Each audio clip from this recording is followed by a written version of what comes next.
Hello and welcome to UC Today. I'm Tom Wright and I'm delighted to be joined by John from J. Arnold and Associates and Valerie from Intermedia. It's great to have you both, guys. How's it going? Great. How are you? Yeah, I'm very good, Yep, thank you. great And here John? too. All is well. Everybody's ready to go, right? Great, great. Yeah, it's great to have you both. We've got a really interesting discussion today around the channel and UCaaS, some of the opportunities and challenges they're facing. Valerie, it'd be good to start with you if that's okay. I wonder if you could set the scene and talk through some of the biggest challenges that partners are facing when it comes to selling UCaaS at the moment. Yeah, sure. I mean, I see a couple of things going on. I mean, depending on the type of partner it is. So we've got some, partners um, who have a lot of options in terms of, who they're going to sell UC and CC, but these options don't always provide them the ability to keep their own label.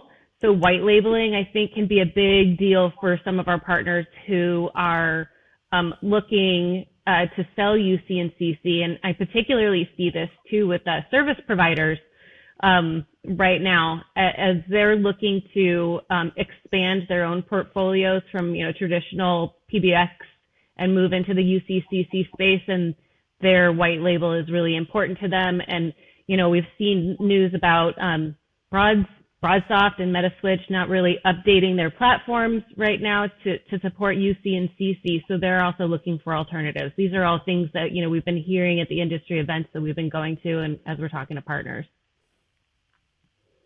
And John, you're obviously always at these events. You speak to a lot of vendors and partners. Are you kind of seeing the same trends?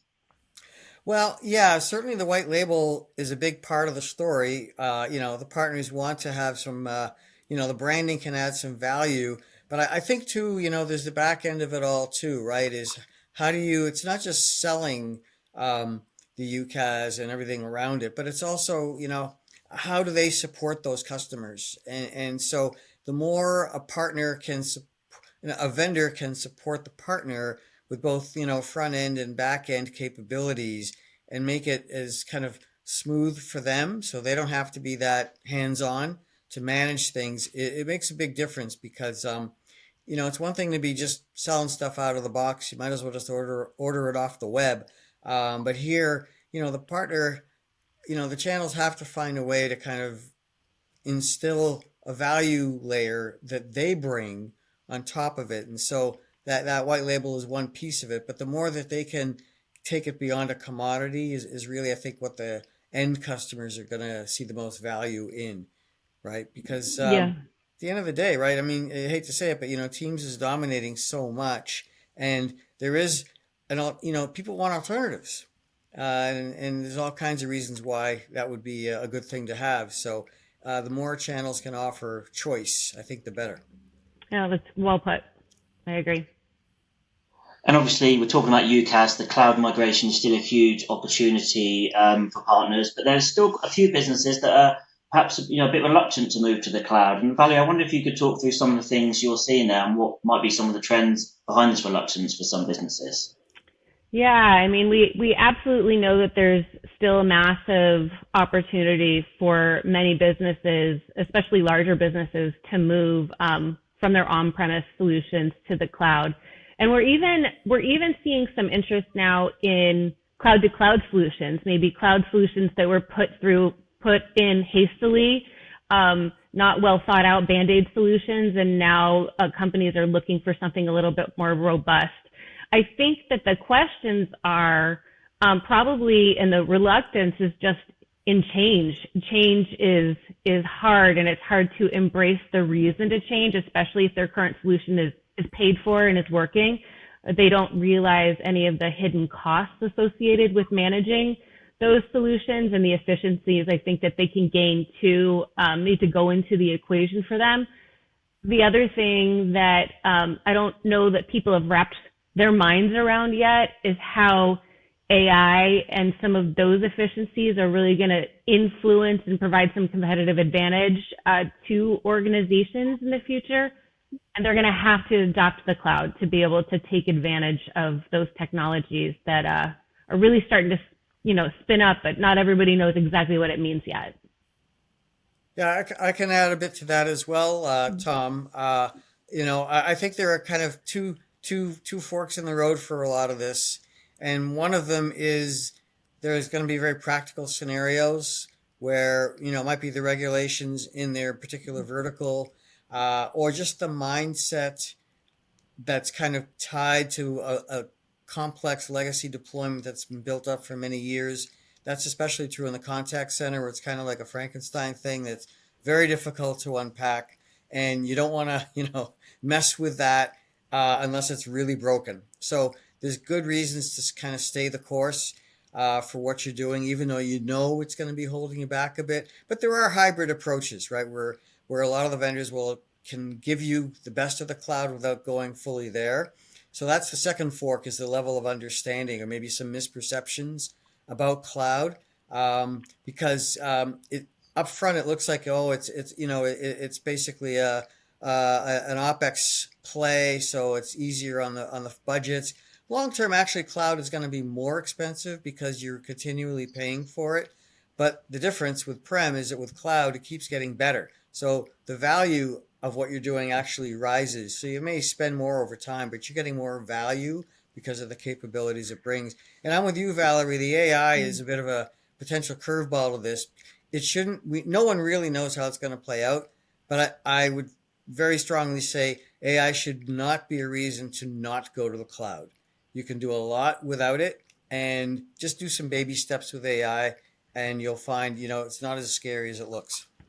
I couldn't agree more. And you're absolutely right on the vertical piece of that too. I think there are regulatory reasons why certain companies, let's say healthcare, for example, is a big one, or legal. There's some things that they had to do that like call recording and video recording and chat recording and archiving that haven't always been available in UCCC, and they need to be embedded there to help those organizations make the change.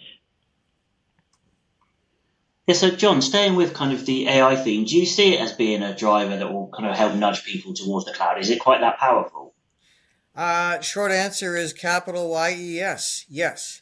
But it's also equally scary, unknown territory, and there aren't nearly enough guardrails in place yet. And I find it's very interesting that there's a lot of quick things happening at the U.S. federal government level now to try to regulate it.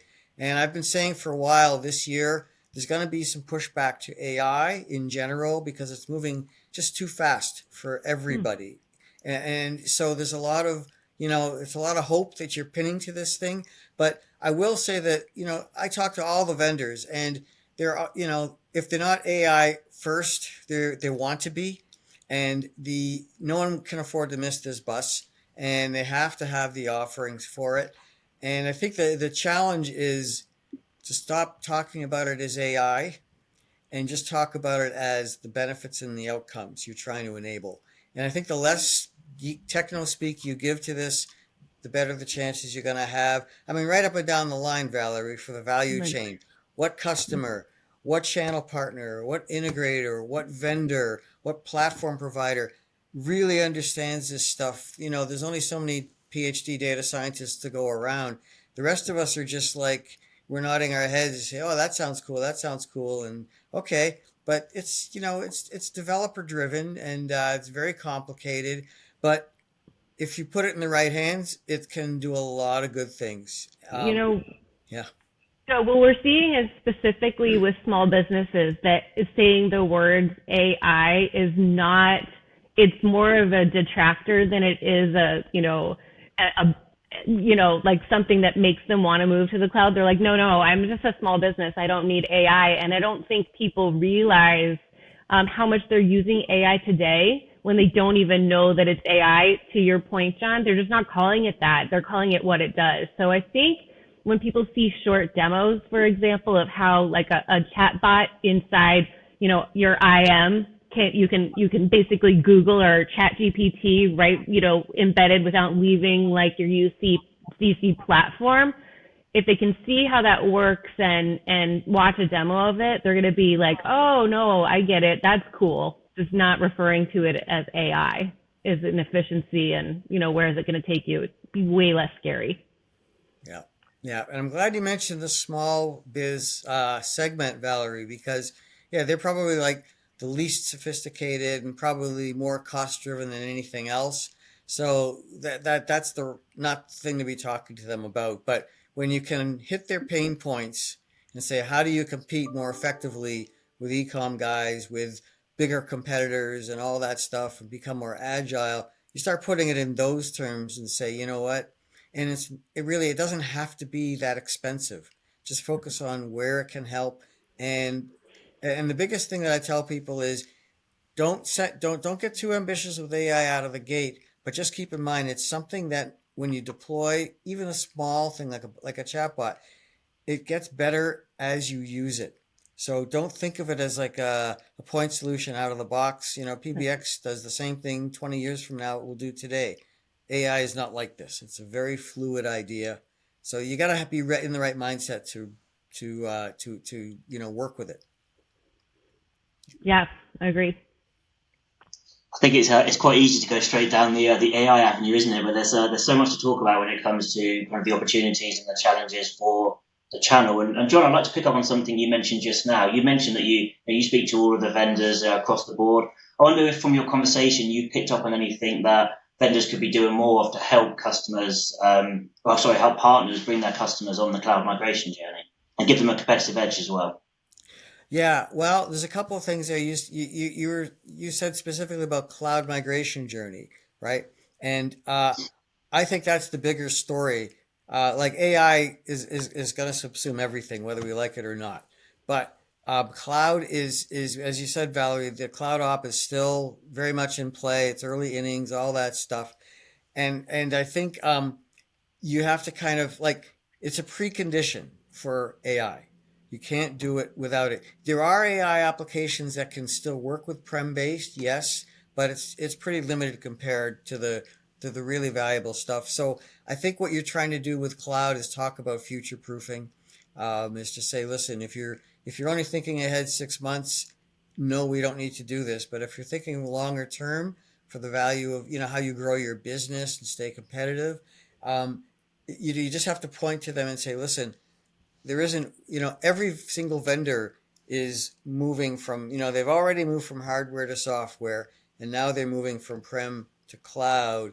And that wave is just, it's too broad right now to ignore. And the other side of it, like you mentioned earlier too, Valerie, the risk of if you staying put isn't a good strategy. It will maybe sustain you for a while, but just remember all of your competitors, whenever they start moving to the cloud, they're going to start moving faster and further away from where you are right now. And there's really no recourse to staying, hanging with them until you can really get on the same page, because that's the only way. And, you start just talking about the pace of business is faster. Your customers expect more. Everything happens in less time now. And you got to be agile. You got to be able to move quickly. And those all play to the strengths of the cloud. And when you start talking about things like APIs and open frameworks, things that allow you to adapt on the fly to changing market conditions, that's how you stay put. Not having to go to your SI and say, hey, can you build this application for me? It'll take forever. It'll cost a fortune. And that's what drives a lot of these players away from the big incumbent vendors, because that's not what they're built for. So they have to, put it in their heads of say, how do you make your business more, successful and to keep pace with your competitors? This is a big part of that story. Yeah, I mean, John's making a good point that, it's a solution sell, right? Like it's a simple product, it's voice, video, video chat, all of that. But I think one of the things that vendors can do to support their partner community is making the complex as simple as absolutely possible for that partner to add voice into their portfolio or UCCC into their portfolio where they didn't have it before. So like providing out of the box emails and campaigns that they can use to go prospect, providing pitch decks, providing calculators that they can use, providing just plain old field marketing support, right? So like somebody just supporting that partner or that marketing organization and co-sell teams. Like we're seeing a lot of organizations who haven't traditionally sold voice start to add it into their portfolio, like copier print dealers. They've got these great relationships with business offices. And we're also seeing that with healthcare consultants. That they've got great relationships with clinics, and they're in there selling them full service, other products. And while they're there, they can say, how about your voice solution? So just providing that support that a non-traditional, not like an MSP or a VAR might have. I think that's important as well. Yeah, and fewer partners, fewer vendors to manage. Yep. Yes. When you think speaking to IT, it's not just budget, but it's their jobs too. Yeah, you bring up a good point with the speaking to IT. When I think about the collateral that we provide to other partners, trying to have it in those different personas, because IT isn't necessarily the buyer of UCCC today. So making sure that you're providing those partners with the business cases, depending on who it is that they're going to talk to. Yeah. Great. Well, I think it tells you how much is going on in the industry that we've covered so much in just about 20 minutes or so. I've just got one final question for you, Valerie. I'm going to put you on the spot a little bit, if that's okay. I wonder if you could give us some clues about what we can expect to see from Intermedia this year, particularly around your evolving channel strategy. Yeah, absolutely. I would love to. So there's a couple of things that are already out there that are unique to Intermedia and definite competitive advantage in the marketplace right now as it relates to our UC product. So for example, we talked about AI. There's more to come with AI that's coming down the pike, where customers will be able to, and or partners will be able to load company-specific information into an AI tool and use it to help find or organize for their own employees, Q&A questions. But even right now, embedded in the product is that chatbot I was talking about, and that's absolutely free. It's just ChatGPT. If you've used it already, just embedded like it's its own, your own personal buddy inside the application in chat. So I think I use it all the time. I think it's great.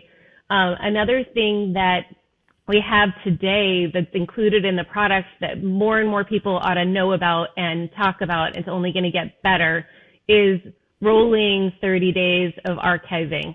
And that is archiving for your IMs, it's archiving for your voice calls and your video calls, because the reality is you're going to get an email, if you're doing customer service, you get an inbound call in, then you might trade a couple of emails, and then you might hop on a video chat or share a couple of IMs, and you want to be able to see that conversation, with your customer, that customer service interaction all at once. And so it needs to be searchable and all of that. So we're just including that rolling 30 days. But then, John, for those other regulatory, regulated, like legal and healthcare, they're going to want a rolling 10 years on every one of those lines of archiving, and it has to be searchable. So we think that's a competitive advantage, and what you can see, and that's getting embedded in our CC product as we speak as well. So archiving for CC is coming.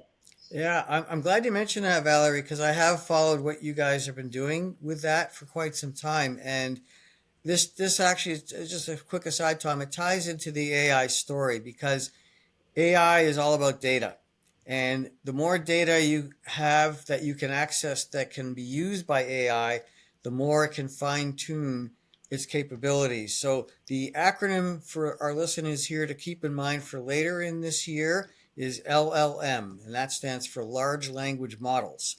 And this is kind of the dominant thread right now in AI where things are happening. And it's all about the more you can kind of harness the data in your organization. And this is where the archiving is so important, because that content, so to speak, is raw material for machine learning algorithms and natural language processing. These are all the building blocks of AI to help you fine tune models that, as you mentioned, Valerie, when the chat can automatically pop up and generate messages and responses for you, because it's learning from your internal language data points, it can really customize the tone, the language, the acronyms that you use in your organization and your industry. So it sounds authentic, and it is authentic because it's learning from the source, Yeah, your it's learning stuff. from this. Right, Right. So exactly. yeah. It'll, and we're looking to it too to help us understand how to predict and mitigate churn. I mean, we have shameless plug. I mean, we have way less than 1% churn on our white label UC business, but we still think about it as an organization. We know our customers think about it in terms of their organization. So if these chats can help companies understand customers who are likely to churn or have a high propensity to buy, that becomes just a whole other game-changing competitive advantage. Absolutely. Well, Exciting I think stuff. that's a great place to leave things. Thank you both for your time. It's been great talking to you. Yeah, it's always nice to see you. Okay, Tom. Yeah, Valerie, thanks. Thanks for listening, Thank you. everybody. Yep. As John said, thank you everyone for watching. If you enjoyed this video, please give us a like and a share on social media, and we'll see you next time.